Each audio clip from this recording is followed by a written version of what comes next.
पुण्यामध्ये वातावरण पूर्ण भारतीय जनता पार्टीमय आहे। या ठिकाणी जनतेने ठरवलेलं आहे की भारतीय जनता पक्षालाच निवडून द्यायचं, त्यामुळे निश्चितपणे आमचा विजय होणार आहे।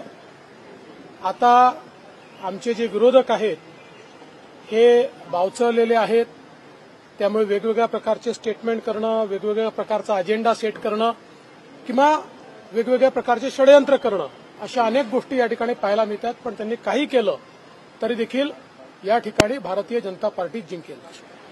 काँग्रेसने साम दाम दंड भेद अशी नीती पुण्यामध्ये या ठिकाणी अंगीकारलेली आहे।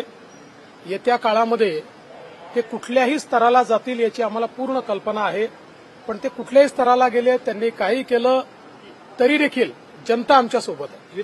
राज ठाकरे हे आमच्या महायुतीचे घटक पक्ष आहेत, त्याच्यामुळे त्यांना जागा मिळेल तर त्यात चूक काय आहे? त्यांनी ती बुक केली आहे।